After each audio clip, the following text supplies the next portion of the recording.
अनूप मिश्रा जी को किसी से मिलवाना था, तो मैंने चाचा जी से कहा, चाचा जी अनूप किसी से मिलवाने आ रहे हैं तो मिलवा लेना। तुम अनूप का पक्ष ले रही हो, तुम भी राजनीति करने लगी। मैंने कहा नहीं। तो ऐसे सब एक अपने अपने गाने गा रहे थे, तो उनसे लास्ट में बोला गया कि अब आप चलते चलते एक गाना गाए, तो इतने प्यारे से उससे गाया था, तेरे घर के सामने एक बंगला बनाऊंगा। एक बार किसी के चुनाव में मुझे टिकट दिलाना था, मेरे परिचित थे, तो मैं दिल्ली गई, मैं अकेले में गई। मैंने कहा चाचा जी हमारे साथ के एक आए हैं। हमने कहा जाने से पहले बात बता रही हूँ, मेरी इज्जत का सवाल है, उनके सामने इष्ट न करना। होल जो एक बड़ा वाला लहसुन आता है, उसको पैरों में दर्द रहता था, तो वो उनको बहुत पसंद था। मम्मी कई बार बना के उनको भेजती थी। जो बड़ा उनसे मिला, उनके दोस्त, और राम प्रकाश क्या हाल है, और मराकन चाचा क्या हाल है, ऐसे चबूता झाड़ते थे, नालियाँ भी साफ करते थे घर की। जब वो आने वाले होते थे पीएम होने के बाद, मम्मी कहती थी आफत है।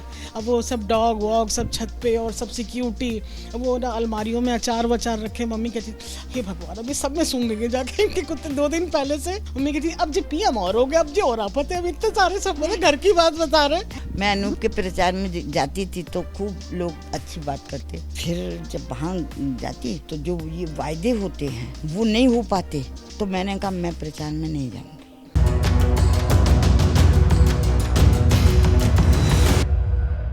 अनिमेष मिश्रा की दादी के चाचा थे अटल बिहारी वाजपेयी।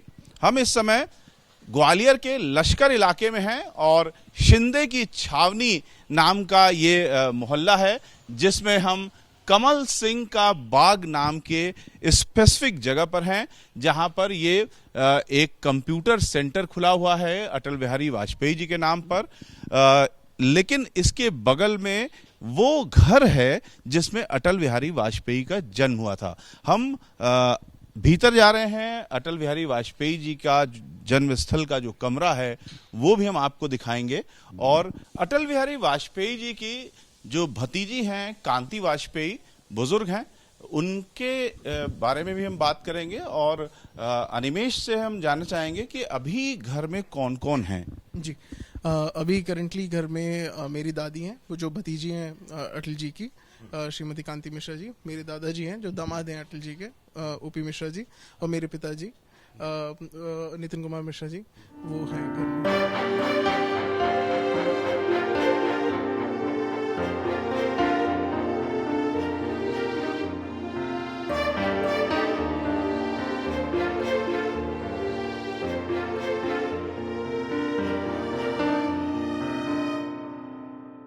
पूर्व प्रधानमंत्री अटल बिहारी वाजपेयी का पूरा परिवार ग्वालियर में सादगी का जीवन बिता रहा है।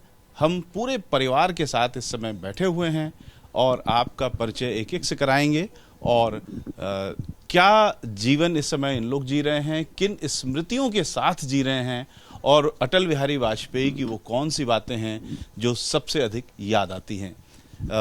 आपसे शुरू करेंगे अटल बिहारी वाजपेयी की कुछ स्मृतियों से। नमस्कार, मैं नितिन कुमार मिश्रा हूँ। अटल जी मेरे नाना जी थे और मैं बचपन से इस घर में ग्वालियर में रहा, और मेरा स्नेह उनसे बहुत था, उनका स्नेह भी मेरे से बहुत था। जब तक वो ग्वालियर आते थे हमेशा इस घर में रहते थे। यहीं पर जन्म भी हुआ उनका? यहीं पे जन्म हुआ, और जब तक वो लीडर ऑफ अपोजिशन नहीं हुए थे तब तक इसी घर में। एक बार पूरे परिवार का परिचय करा दीजिए। और ये मेरी माता श्री हैं, श्रीमती कांति मिश्रा। चाचा जी है, मेरे चाचा जी है, छोटे, सबसे छोटे चाचा जी। ये मेरी पत्नी है अमिता मिश्रा। मेरे भी नाना जी थे वो। आपसे जानना चाहेंगे कि ये दामाद जी, आप दामाद हैं अटल बिहारी वाजपेयी जी के। ओम प्रकाश मिश्रा दामाद है, रिटायर हो चुके हैं, पहले डिप्टी कलेक्टर से रिटायर हुआ मैं। मेरे साथ भी एक अनुभव है उनका, हमेशा याद रखता हूँ। 1970 की बात है, बाई इलेक्शन था विदिशा में, और वो आए थे। उस वक़्त जनसंघ था, ये नहीं बना था, बीजेपी नहीं बनी थी। जनसंघ के अध्यक्ष के रूप में वो आए थे, और मैं ट्रेनिंग में था उस वक्त भोपाल में। तो मैं उनके ऑफिस में चला गया, वहाँ बीजेपी जनसंघ के ऑफिस में। चाचा जी थे मेरे, तो वो मैं गया तो बोले क्यों, कैसे आना हुआ? मैंने कहा आपको, बोले नहीं, चुनाव का समय है, be a responsible officer, you should not come there. मतलब उसी वक्त कह दिया कि जाओ, कभी यहाँ आने की ज़रूरत नहीं है अभी। स्पष्ट बोले थे वो। आपके अटल बिहारी वाजपेयी जी क्या लगते थे? वो मेरे परदादा जी थे और मैं अनिमेश मिश्रा हूँ। हम 4th जनरेशन है।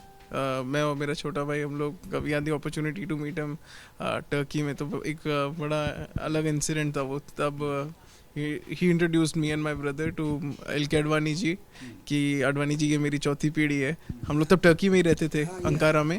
तो हाँ राजनाथ सिंह जी से कहा था, राजनाथ सिंह जी से कहा था मनी के लिए, इनके छोटे भाई के लिए, राजनाथ सिंह ये हमारी चौथी पीढ़ी है बोले। ये वाकया 2003 का है ना, 2003 में टर्की में। तो अटल जी टर्की आए हुए थे? हाँ, वो दौरे पे आए थे। आई थिंक वो यूएस जा रहे थे। हाँ, ब्रिजेश मिश्रा जी उनके एनएसए थे, क्या एनएसए थे? हाँ, तो उनसे भी मिलवाया था। काफ़ी एक अलग इंसिडेंट था वहाँ पे। हम लोग लोकल न्यूज़ में भी हमारी फ़ोटो आई थी। तो अलग इंसिडेंट था। तो अटल बिहारी वाजपेयी जी की बहन का ये परिवार है, भाई का। अटल बिहारी वाजपेयी जी के भाई का परिवार, ये समझा दीजिए। अटल बिहारी वाजपेयी जी के बड़े भाई थे, वे ये 4 भाई थे। सबसे बड़े अवध बिहारी वाजपेयी जी, जो कि यहाँ से एक गली छोड़ के रहते हैं, उनका मकान है। फिर मेरे नाना जी सदा बिहारी वाजपेयी, उनसे छोटे थे प्रेम बिहारी वाजपेयी, वो माधवगंज में हैं उनका परिवार। और सबसे छोटे थे अटल बिहारी वाजपेयी। तो अटल आप इस समय सबसे बड़ी हैं। हाँ। ये उनके तीसरे नंबर की बेटी है, सदा बिहारी वाजपेयी जी की उनकी 6 बेटियां थी। मम्मी तीसरे नंबर की हैं। 2 इनसे बड़ी बहनें वो अब नहीं रहीं, और 3 मम्मी से छोटी हैं, वो सब तीनों इंदौर में सेटल हैं। आप ये पूरा परिवार और रिश्ता समझा दीजिए, अपना नाम बताते हुए। मैं कांति मिश्रा, चाचा जी की भतीजी, नंबर 30 अटल बिहारी वाजपेयी जी की आप भतीजी। तो एक बार किसी के चुनाव में मुझे टिकट दिलाना था, मेरे परिचित थे वो, तो मैं दिल्ली गई। वो मेरे पीछे पड़ गए थे कि आप चलिए। तो मैंने कहा मैं भरोसा नहीं दिलाती, कहो वो हिस्ट कर दें। उनका एक तकिया कलाम था, हिस्ट, तो अपन चुप हो जाओ, हिस्ट तो चुप हो जाए। मैं अकेले में गई। मैंने कहा चाचा जी हमारे साथ के एक आए हैं, और वो भी मारू फैमिली थी मनासा में, और बीजेपी के बहुत बड़े नेता थे। तो मैंने कहा मारू जी आए के लड़के आए हैं टिकट लेने। हमने कहा जाने से पहले बात बता रही हूँ, मेरी इज्जत का सवाल है, उनके सामने हिस्ट ना करना, नहीं तो तुम उनके सामने में हिस्ट कर दो तो हमारी क्या पोजीशन रहेगी। तो वो बोले ठीक है। फिर उन्होंने पूछा कहाँ से तुम कैसे आगे बढ़ रहे हो, ये बढ़ रहे हो। फिर पटवा जी के कहने पे किसी को कर दिया गया था। तो हमने उनसे कहा देखो अब हम तो हो गए बरी तुमसे, अब हमें छोड़ो बस। एक और किस्सा है कि एक बार मैंने अनूप जी को, आप जानते अनूप मिश्रा, भांजे अनूप मिश्रा जी को किसी से मिलवाना था। तो वो मुरार का सर्किट हाउस था। तो हमने कहा अब फूफा जी मेरे बोले तुम जाके समझाओ कि वो मिल लें। तो मैंने चाचा जी से कहा चाचा जी अनूप किसी से मिलवाने आ रहे हैं तो मिलवा लेना। तुम अनूप का पक्ष ले रही हो हैं, तुम भी राजनीतिक करने लगी। मैंने कहा नहीं मैं राजनीतिक नहीं कर रही। फिर कुछ बात हुई तो ऐसे कहा फ़ोटो खिंचवा लो। तो बोली तुम्हें हमारी फ़ोटो की क्या ज़रूरत है, क्योंकि अभी तक मुझे मालूम नहीं था। अब जब घर में आते हैं ना लोग तो कहते थे बिल्कुल अटल जी जैसा आपका फेस है। तब हमें समझ में नहीं आता था ये क्यों कहते थे कि तुम्हें भी मेरे फ़ोटो की ज़रूरत है। अब समझ में आया वो इसलिए कहते थे। ये मतलब उनकी विशेषता थी। अगर उन्हें आप पहले से समझा के रखो, ये पहले से कि ये आ रहा है और आप हमारी उसके सामने इज्जत बनाए रखना, तो वो अपने से ज़्यादा उसको प्रेम देंगे। मम्मी का बनाया लहसुन का अचार बहुत उनको पसंद था। होल जो एक बड़ा वाला लहसुन आता है, उनको पैरों में दर्द रहता था तो वो उनको बहुत पसंद था। मम्मी कई बार बना के उनको भेजती थी, है ना मम्मी? हाँ, बहुत पसंद था मम्मी। इस घर में तो माया सिंह सब लोग आए हैं। हाँ, सब जब बड़े नाना जी नाना वो इस कमरे में वो बन रहा था वाचनालय। अब जाए कहा तो यहीं भिंड के पेड़े, मंगोड़े, गाजर का हलवा मगोड़े सब बहुत पसंद थे, हाँ? बहुत ज्यादा। हाँ, और हर मंगोड़े के खाने के बाद कहते थे मेरी अम्मा जैसा स्वाद नहीं है। अब सबको अपनी माँ का स्वाद याद रहता है। मैंने तो अपने दादी बाबा भी होश में देखे, मैं 11 साल की थी। हाँ, कभी घर वालों को ये बता के भी भांग खाई उन्होंने? नहीं, मैं तो सबके सामने खाई, सबके सामने। रिस्ट्रिक्शन नहीं था भांग, मतलब नहीं, आप ऐसे उनकी नहीं कह रही हो, मैं भांग खाती थी। और मुझे कोई दाल बाफले की नौता करता था ना, तो मैं कहती थी भांग जरूर रखना, जब तक मैं बाफले नहीं खा पाऊंगी। मालवे में हाँ, इनके पटवारी लोग खाने पे। इसका मतलब परिवार में भांग का एक ट्रेडिशन था। नहीं, वैसे नहीं था। भांग त्योहार पे, डेली वाले नहीं, जैसे होली- आपका होली पे जरूर उसी की बात मैं कह रहा हूँ। होली पे भांग पिसती थी। यहाँ पे बहुत बड़ा चबूतरा था पूरे, हाँ, तो भांग उसमें बढ़िया पिसती थी। बटेश्वर के लोग भांग ना खाएं तो क्या खाया। शिव जी से जुड़ा हुआ है। हाँ, शिव बाबा है। और भांग मीठा मांगती है, दारू नमकीन मांगती है, तो मीठा पंडितों को बहुत प्रिय है। सारा रिलेशन समझा दे। अटल जी की ये जो बात है, ये किस तरह से एक ट्रेडिशन से जुड़ती है, वो अब लोगों को पता लगेगा। तो ये शुरू से, बचपन से ही ये भांग का सिलसिला था? नहीं, हमारे सिल बट्टा रहता था, वो फालसे आए तो फालसे की भांग बनेगी है, और भांग में गुलकंद, खरबूजे के बीजे बीजे से, और मेरे पिताजी लाल अंगोछा बांध कंधे पे लटकाते थे, उससे छनती थी। और जो कोई देखे घूर घूर खाए वैसा सुर, बाकी मरे लुगाई। ऐसे गाने बहुत माने अगर किसी ने भांग को ठोक दिया तो उसकी लुगाई मरेगी, ऐसा कहते थे। हाँ, मजाक में। हाँ, माने हाँ, बहुत बड़ा फंक्शन होता था यहाँ पे, बहुत बड़ा चबूतरा था। ठंडाई कहते अब थे वो चबूतरा नहीं रहा, पहले था बहुत उसको, असली तो ठंडाई कहते। भांग वो लोग ले लेते थे जो मिश्री विश्री डाल के, ऐसे वो मिश्री। जो होता है यहाँ इस घर में अटल जी के साथ और नेता लोग भी आते थे? बहुत लोग आते थे। नहीं आए, माया सिंह और सब आए, मतलब सब आए। कौन से लोग? लोग, सब लोग आए थे जब दादाजी नहीं अडवाणी जी आए, सिंधिया आए, रहे थे, तब सभी लोग आए थे। अडवाणी जी आए, सिंधिया जी आए। तब तो सिंधिया कांग्रेस में थे, और राजमाता आई, और मनोहर जोशी आए। ऐसे सुषमा स्वराज नहीं आई थी। वो आए थे अपने कांग्रेस के, अपने जो थे ना, अपने बॉम्बे वाले, क्या नाम है उनका, नहीं कांग्रेस के बॉम्बे वाले, जिनका अभी मिलिंद देवरा, हाँ, वो भी उस समय नाना जी के जब पीएम थे या उससे पहले जो अपना राजनीतिक उनका जीवन था, उसमें कुछ खट्टी मीठी बातें शेयर करते थे? नहीं, अब जैसे हम आपको शेयर करने की बात बताऊं, हम लोग बहुत छोटे थे, ज़्यादा छोटे भी नहीं थे। वो सबसे पहले चबूतरा झाड़ते थे, बड़ा चबूतरा था। और जो बड़ा उनसे मिला, उनके दोस्त, और राम प्रकाश क्या हाल है, और मराकन चाचा क्या हाल है, ऐसे चबूतरा झाड़ते थे।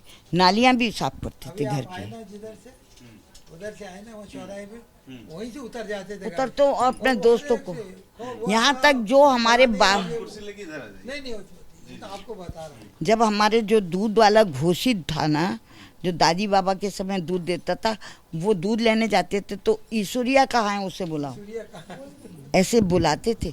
प्रधानमंत्री के बाद भी बुलाया है। पूरे परिवार में? मजेदार बात बताऊंगी मैं तो बहुत शादी के बाद ही मेरे को ये सौभाग्य मिला इस घर में आने का। जब वो आने वाले होते थे पीएम होने के बाद, मम्मी कहती थी आफत है। अब वो सब डॉग वॉग सब छत पे, और सब सिक्योरिटी, वो ना अलमारियों में अचार वचार रखे। मम्मी कहती हे भगवान, अभी सब में सूंघ लेंगे जाके इनके कुत्ते। 2 दिन पहले से वो सारी जो सिक्योरिटी सब होती थी, हम लोग एसपीजी आती थी, मम्मी कहती अब जो पीएम और हो गया, अब जो और आफत है, अब इतने सारे सब मतलब घर की बात बता रहे।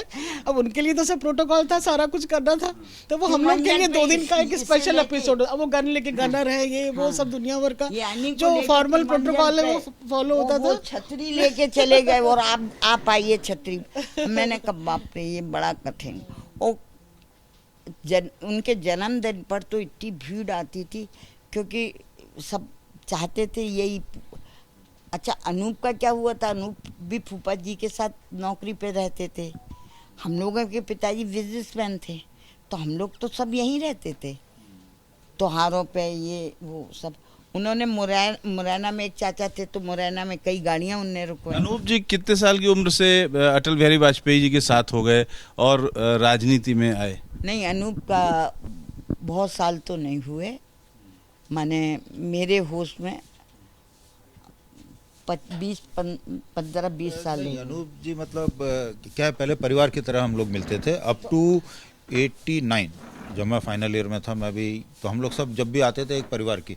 उसके बाद 89 के बाद उनका फिर वो कहते हैं ना कि धीरे धीरे लोकल पॉलिटिक्स में अनूप जी का इन्वॉल्वमेंट होता गया। उससे पहले तो वो भी कॉलेज में थे, हम लोग भी कॉलेज में थे, तो उस समय तो जस्ट एक परिवार से नजदीकी बनी रही कि दूरी हो गई? नहीं नहीं, अरे आज भी मतलब दूरी, इस परिवार में अभी दूरी किसी से नहीं है। ये मतलब ताऊ जी का लड़का भी अभी मैं फोन करके आई हूँ। ऐसा जो भी मम्मी के जैसे 4 चाचा ताऊ, जो 4 भाई थे अटल जी के, उनकी 3 बहनें थी। सब परिवार आज भी वैसा का वैसा ही है। किसी परिवार में मतलब वो यहाँ तक कि जो करुणा शुक्ला जी थी, वो कांग्रेस में चली गई थी, वो वहाँ पे बलौदा बाजार में थी, तो लेकिन जो पारिवारिक रिलेशन थे उसमें कोई फर्क नहीं आया था। अभी 9 तारीख की शादी, अभी सब आएंगे, वो सब अपनी जगह। इसकी शादी है 9 जुलाई इसकी शादी है, वही अभी बना रहे थे, तो उसमें सब आएंगे आपको, तीनों चारों परिवार के, मतलब सब ताऊ पूरे जी का एक लड़का आंख का है, राम, वो पहले कौन सा दिल्ली में थे, एम्स में। तो मेरे पास जो भी लोग आते थे तो मैं राम को कहती थी, राम मैं जो मरीज ग्वालियर सिंधे की छावनी के भेजेंगे उनको तुम सबसे पहले बुलाओगे, क्योंकि उनमें पेशेंस नहीं रहता। ग्वालियर वालों को बकने की आदत है, कुछ भी चिल्ला देना, साला बड़ा हो गया तो हमें देख नहीं रहा है, ये हम तो मोहल्ले के थे। तो बोलते दीदी बेफिक्र रहो, कईयों की आंखों में कैंसर तक हुआ है, वो तक उन्होंने इलाज किया है। तो ये अटल जी के किस नंबर के भाई की बेटी ये थी? सबसे बड़े नहीं, अटल जी के जो ऊपर से दूसरे नंबर के अवध बिहारी वाजपेयी सबसे बड़े थे, और ये सदा बिहारी वाजपेयी जी की बेटी हैं, जो मतलब सेकंड नंबर के थे। और सदा बिहारी वाजपेयी और अटल जी का कहते हैं ना कि बहुत ज़्यादा प्रेम था। और अटल जी सब भाई तो नौकरी पे चले गए थे ना, हमारे चाचा नौकरी पे चले गए थे, ताऊ जी नौकरी पे चले गए थे, जड़ यही थी। ये जो पुश्तैनी घर था वो सदा बिहारी वाजपेयी जी, क्योंकि वो अपना बिजनेस करते थे तो वो यहाँ से देखते थे। अनूप जी के अलावा और किसी ने राजनीति में ट्राई नहीं किया? दो जने दीपक वाजपेयी ने करा तो चोट खा गए थे। करुणा शुक्ला जी जो थी सबसे बड़े ताऊ जी की, अवध बिहारी वाजपेयी जी की बेटी, वो छत्तीसगढ़ में थी, कांग्रेस में थी। फिर कुछ दिनों बीजेपी आई, पहले कुछ बीजेपी में नहीं, कांग्रेस में पहले थी, फिर बीजेपी में थोड़ी देर के लिए आई, फिर वापस कांग्रेस ज्वाइन करी। और दूसरा ये अनूप मिश्रा जी थे। बाकी फिर ऐसा कोई एक्टिव पॉलिटिक्स में नहीं। आप लोगों का इंटरेस्ट नहीं जगा? नहीं, हम लोग देखिए, पॉलिटिक्स के लिए एक अलग ही ब्रीड चाहिए होती है। नहीं, मैं तो अपने प्रचार की बात बता रही हूँ। मैं अनूप के प्रचार में जाती थी तो खूब लोग अच्छी बात करते, फिर जब वहाँ जाती तो जो ये वायदे होते हैं वो नहीं हो पाते, तो मैंने कहा मैं प्रचार में नहीं जाऊँगी। मैं बहुत शर्मिंदा होती हूँ, मैं प्रचार में नहीं जाऊँगी। जो तुमने हमारे सामने वायदा किया है वो निभाओ। तो इसलिए मुझे, आपने अटल जी से कहा? नहीं, अनूप सिंह, अनूप जी से, क्योंकि उन्हीं के प्रचार में गई। मैं लखनऊ के प्रचार में गई चाचा जी के, और मुसलमानों की घर में बैठ के मैंने सिमैयाँ खाई, ईद का समय था। वो लोग क्या बोले, मैं चाचा जी को मुंह पे बताया, अटल जी बहुत अच्छे हैं, इनने अडवाणी जी गलत ले ली है। जो कहना था, एक एक घर में गई, ने कहा अटल जी को तो मैं वोट दे सकती हूँ और अडवाणी जी बहुत गलत पार्टी में। हाँ, बस। तो मैं चाचा जी, किसने कहा?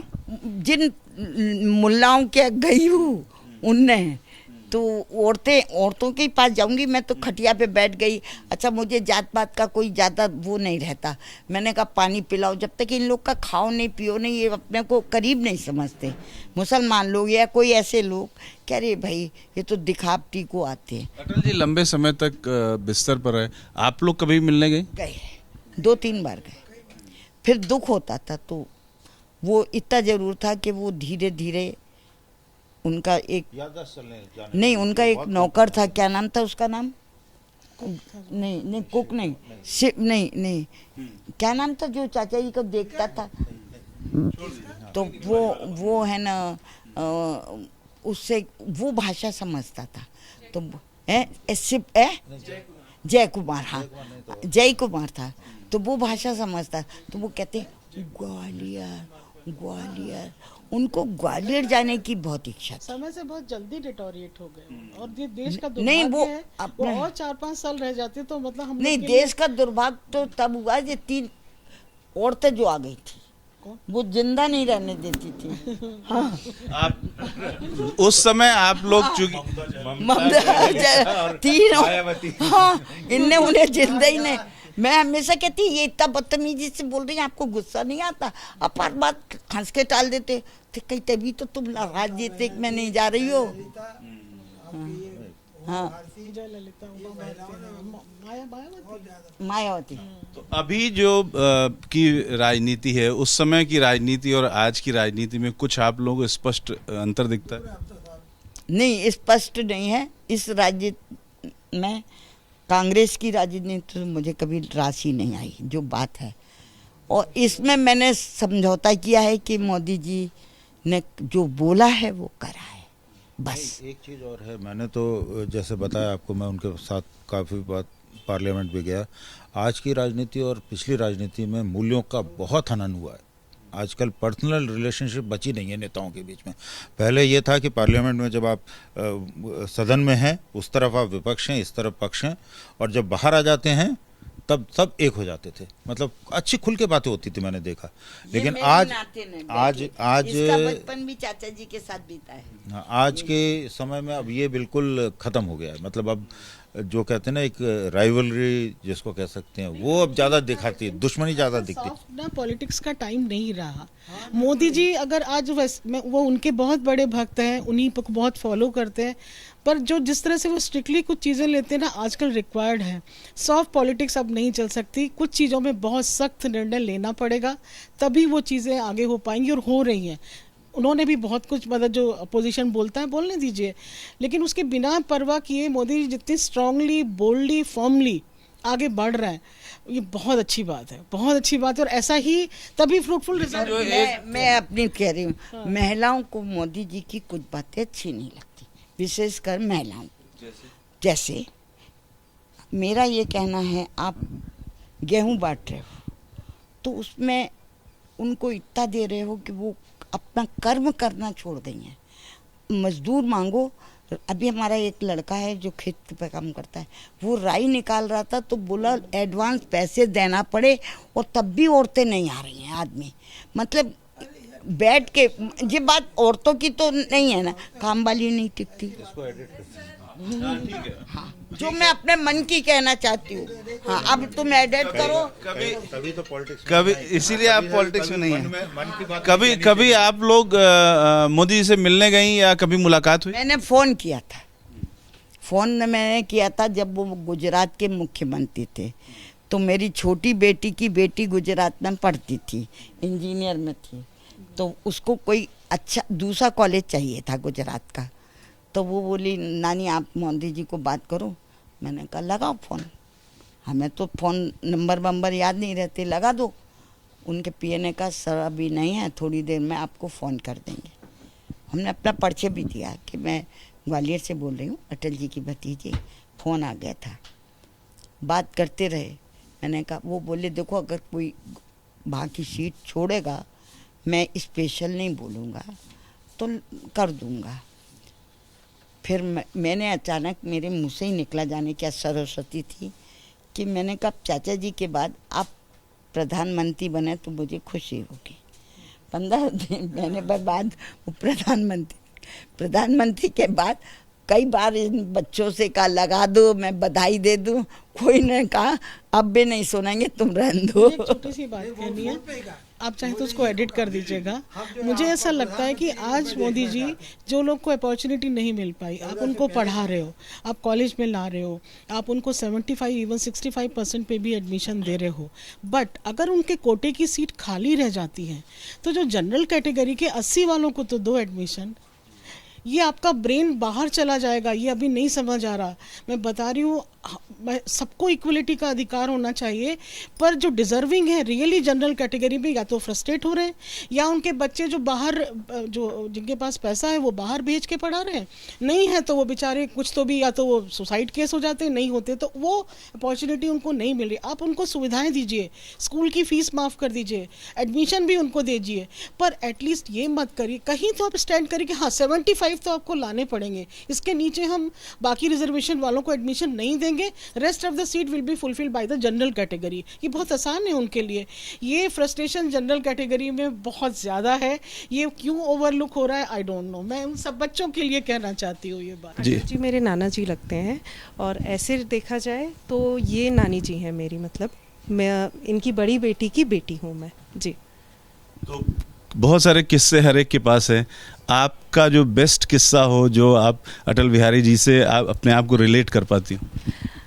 हमें तो वही याद है कि जब वो प्राइम मिनिस्टर रहा करते थे और यहाँ आया करते थे तो हमारा एक एक्साइटमेंट पॉइंट अलग रहता था, क्योंकि सब लोग बाहर से खड़े होके देखना, और एक हमारा ये रहता था कि नहीं, हमें बिल्कुल बगल जाके उनके मिलने को ये रहेगा। और एक उस टाइम पे तो ये था, अगर वो सिर पे भी हाथ रख देते थे तो एक अंदर से अलग चार्म रहता था कि यार प्राइम मिनिस्टर अगर पीठ पे हाथ रख रहा है या सिर पे हाथ रख रहा है तो हम लोगों के लिए ये सफाइस होता था। बट हाँ, मुझे ये याद है, मैं दिल्ली में जब जॉब कर रही थी, वो रिसेंट अभी थोड़े टाइम पहले की बात है, तो मैं बैंकिंग सेक्टर में रही थी। मैं वहाँ जब जॉब कर रही थी तो मेरे फ्रेंड सर्कल ने एक बार मुझसे ऐसे ही बोला था कि तुम्हारे रिलेशन में है तो कभी तुम जा सकती हो। तो मैंने कहा हाँ ईजीली, इवन मतलब इतना सोचना नहीं पड़ता कभी जाने के लिए। तो कहते हैं कि अच्छा ठीक है। तो मेरी एक फ्रेंड ने कहा एक काम कर, मुझे एक बार दिखाएगी, मुझे सिर्फ प्राइम मिनिस्टर हाउस अंदर से देखना है। तो मैंने कहा मैं ट्राई करूँगी, और मुझे उस टाइम ये लगा अगर मैं शायद नानी या नाना से पूछूंगी तो निगेटिवली मुझे डांटी पड़ेगी कि ये चीज़ नहीं होगी। तो मैंने उस टाइम पे उनके पीए थे जिंटा अंकल, तो मैं और एक थोड़ा सा ऑफिस में आ भी गया था कि अगर मना करूँगी तो कहीं ना कहीं थोड़ा सा ये ना लगे। तो मैंने उस टाइम जिंटा अंकल को फ़ोन करके कहा, मैंने कहा अंकल मुझे नाना जी से मिलना है, क्या मैं आ सकती हूँ? तो उन्होंने कहा बिल्कुल कभी भी आ जाओ। तो मैं उसको बड़े उससे लेके गई, तो मैंने वहाँ ले जाके बोला, मैंने कहा मेरे साथ मेरी फ्रेंड भी आ रही है। तो उन्होंने कहा ठीक है अब आ तो जाओ। जो उनके रूल्स थे वो फॉलो हुए, चेकिंग हम दोनों की प्रॉपर हुई, मोबाइल हमारे बाहर रखे गए। बट एक टाइम के बाद वो अंदर ऑफिस में ले जाके मुझसे कहते हैं तुम्हें मिलना है तो तुम अंदर चले जाओ, बट इसको यहाँ से आगे अलाउ नहीं है। तो मेरे लिए मुझे वही बहुत अच्छा लगा था कि चलो मुझे अलाउ किया उसके आगे, मैं अंदर गई, उनको देख कर आई, बहुत था। और एक अलग से फील होता था कि हाँ फैमिली मेम्बर है, और यही अपने आप में सबसे बड़ी चीज़ थी। उनकी कोई खास बात आपको जो अच्छी लगती है? पूरा वाजपेयी परिवार था, सबके बच्चे, बच्चों के बच्चे, ऐसे करके पूरा उषा किरण पैलेस में। उसके बाद उनको लास्ट जब वो ग्वालियर से जा रहे थे तो एक तिगरा में प्रोग्राम किया था, तो वो उनका लास्ट वो जो जिस तरह से उन्होंने गाना सबके आगे गाया था ना गाते हुए भी, तो वो मेमोरेबल चीज़ है। उन्होंने कुछ ऐसा तेरे घर के सामने एक बंगला बनाऊंगा हाँ तेरे घर के सामने एक बंगला बनाऊंगा, मतलब सब गाने गा रहे थे। ये हुआ था कि एक सब साथ में फैमिली बैठी है, तो कोई कुछ गा रहा था, कोई कुछ गा रहा था। जैसे मेरी मासी ने चिट्ठी ना कोई संदेश सॉन्ग गाया, तो ऐसे सब एक अपने अपने गाने गा रहे थे। तो उनसे लास्ट में बोला गया कि अब आप चलते चलते एक गाना गाए, तो इतने प्यारे से उससे गाया था तेरे घर के सामने एक बंगला बनाऊंगा। तो लाइक वो मेमोरेबल टाइम है, या ये बोल सकते। ज्योतिरादित्य सिंधिया से आप लोगों के संबंध कैसे हैं? माने नमस्कार, दुआ सलाम, बस उनसे शिकायत शिकवा का इसलिए नहीं कहा कि जो वो अपना मंत्रालय चला रहे हैं वो बहुत अच्छा चला रहे हैं। वहाँ क्या होता है कि जैसे हम लोग एक्टिव पॉलिटिक्स में नहीं है, और एक नॉर्मल, आप ये सोचिए कि जो हमारे पड़ोसी हैं वही हम हैं। अब न तो उनको ज्योतिरादित्य सिंधिया से कोई काम है न हमको। कभी कोई कर्टसी कॉल नहीं किया उन्होंने? नहीं नहीं नहीं नहीं, क्योंकि नहीं, अनूप मिश्रा जी से उनकी बातें होती रहती है, उनसे होता है, क्योंकि वो एक फील्ड एक है।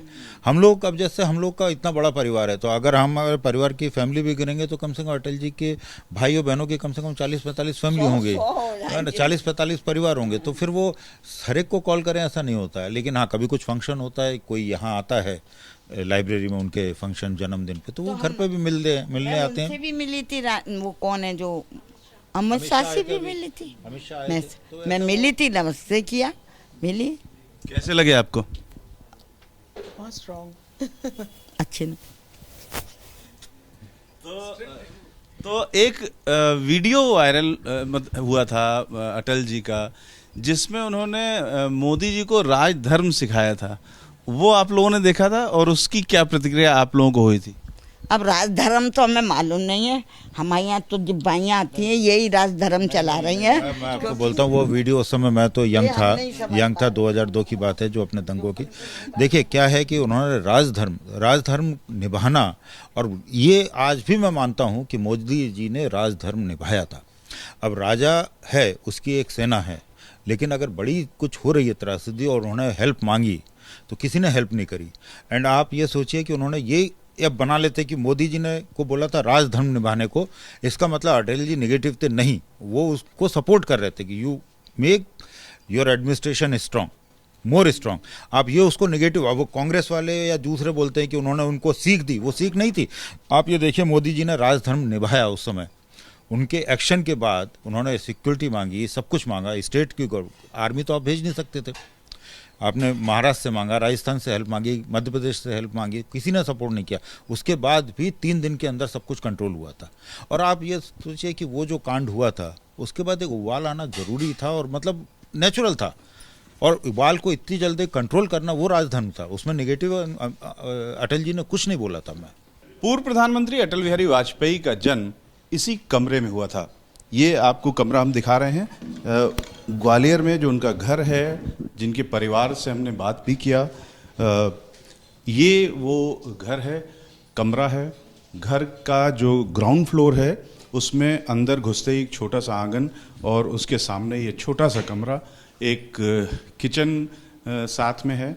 और ये जो कमरा है ख़ास तौर से 2 कमरों के साथ जुड़ा हुआ है, और इसके एक कमरे में, यानी इस समय जो आप खाली कमरा देख रहे हैं उसके बाद जिस कमरे में मैं इस समय प्रवेश कर रहा हूँ, इसी कमरे में अटल बिहारी वाजपेयी का जन्म हुआ था। और एक ये खिड़की भी इसमें है और एक ताखा है। छोटा सा कमरा है लेकिन मोटी दीवारों वाला ये पुराना घर आज भी अटल बिहारी वाजपेयी के भरे पूरे परिवार का रहने का स्थल है, और यहीं पर आज भी सारे लोग रह रहे हैं। जो ऊपर का हिस्सा है उसमें परिवार रहता है, नीचे का हिस्सा फिलहाल खाली है।